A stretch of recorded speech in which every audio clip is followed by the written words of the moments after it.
છે તે મારાથી જણાઈ રહી છે, મારી સત્તા અને સ્ફૂર્તિથી. જડ જડને ન જાણી શકે. જાણવાની ક્રિયા ચેતનમાં જ થતી હોય છે. આ રાક્ષસી જણાય છે તો પણ એની અંદર જણાવાપણું, ચિત્તપણું તો મારું જ છે.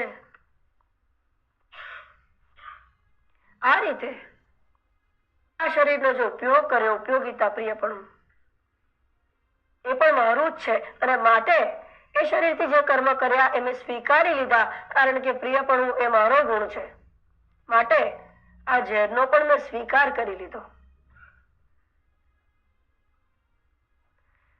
કોઈ પણ વસ્તુ, વ્યક્તિ કે પરિસ્થિતિ આપણા સંપર્કમાં આવે, ઓ આ ક્યાં આવી, અરે આ તો ઝેરી છે, અરે આ તો આમ છે. ઉતનાથી વધારે ઝેરી શું હતું? પરમાત્માએ એનો સ્વીકાર કેમ કર્યો?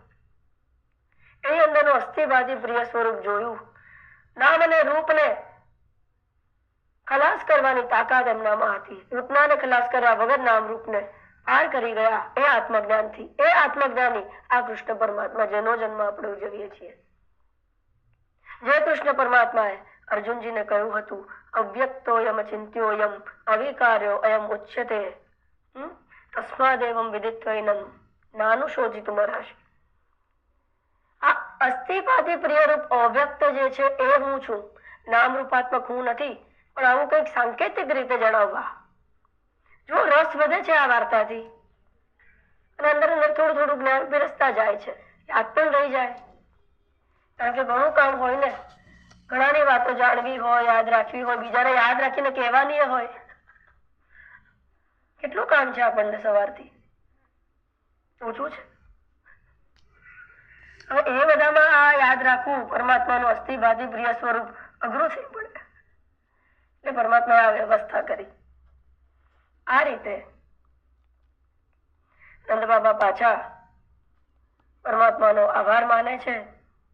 ફરી દ્વિજવર પાસે સ્વસ્તિ વાચન કરાવે છે અને પરમાત્માનું નામ સંકીર્તન થોડું કરે છે.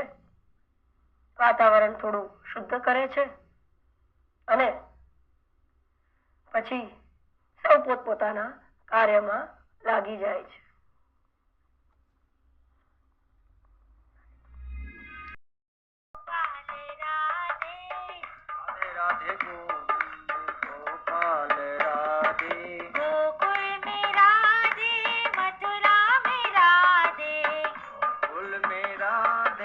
मथुरा में राधे, गोकुल में राधे, मथुरा में राधे, गोकुल में राधे, मथुरा में राधे, राधे राधे गोविंद गोपाल राधे, राधे राधे गोविंद गोपाल राधे, राधे राधे गोविंद गोपाल राधे, राधे राधे गोविंद गोपाल राधे, राधे राधे गोविंद गोपाल राधे, राधे राधे गोविंद गोपाल राधे,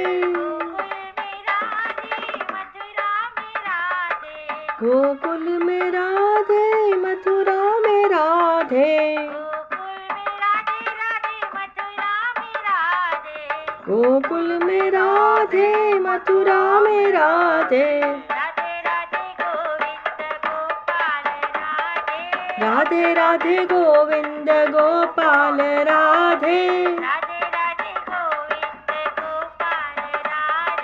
राधे राधे गोविंद गोपाल राधे, राधे राधे गोविंद गोपाल राधे, राधे राधे गोविंद गोपाल राधे.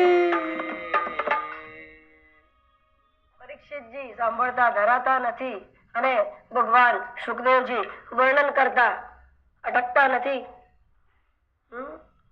બોલીએ શ્રી સુખદેવ મહારાજ કી જય. સુખદેવજી એક પછી એક કહ્યું ને, જે નામ જે છે, નામ જ પોતે આકર્ષિત કરે છે આપને.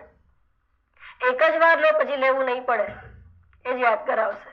સુખદેવજી કહે છે, મને આ કૃષ્ણ આકર્ષિત કરી લીધો છે, મને ખબર નથી પડતી. તેઓ કહે છે કે એક વખત વ્યાસ ભગવાન લખે છે કે પરમાત્માના પડખું ફેરવવાનો પ્રસંગ ઉજવવાનો પ્રસંગ આવ્યો. હવે આપણને એમ થાય પાછું આપણું આપેલું મન, જ્ઞાની મન, પરમાત્માનું પડખું ફેરવવાનું, એમાં તમને ઉજવણી દેખાય? આટલું કઈ કરે એમાં તમે ઉજવો, આટલું કઈ કરે એમાં આ છે શું બધું? જુઓ, આ એક બહાનું છે. શેનું?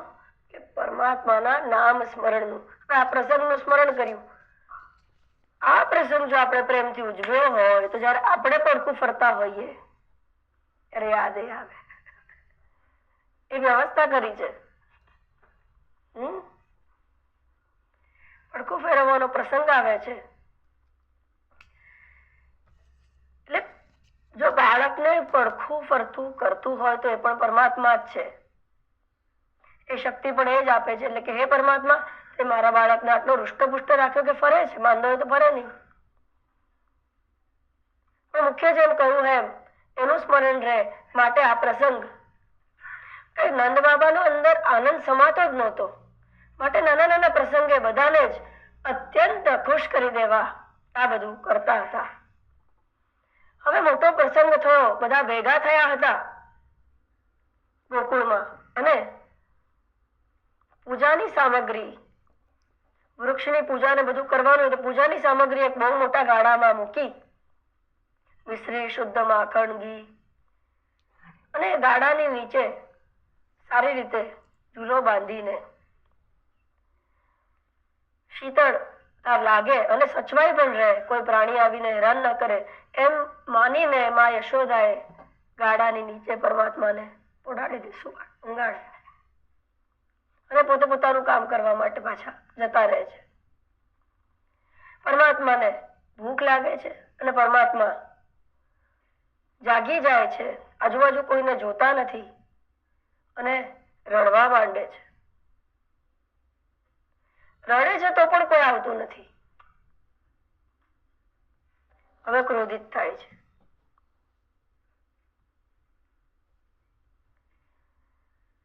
એ પરમાત્મા, આપણા હૃદયસ્થ પરમાત્મા શાંત સ્વરૂપે, સતચિત આનંદ સ્વરૂપે અંદર બિરાજમાન જ છે. અને એ અવસ્થામાં તમે ન જાણો તો વિષયોથી આપણને સંતપ્ત કરીને જગાડવાની કોશિશ કરે છે. તો પણ ન જાણો તો અનહદ પારાભાર દુઃખ આપીને આપણને આક્રંદ કરાવે છે, તો પણ આપણે જાગતા નથી. પછી અનર્થ સર્જાય છે.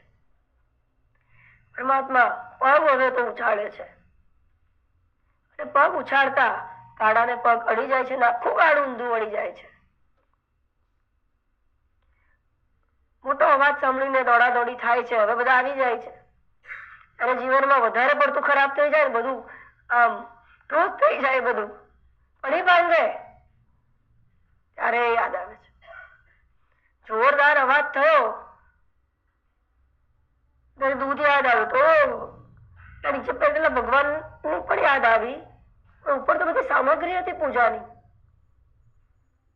એ જયારે નષ્ટ થઈ ગઈ. પરમાત્મા એક જગ્યાએ ખૂબ સરસ કહે છે કે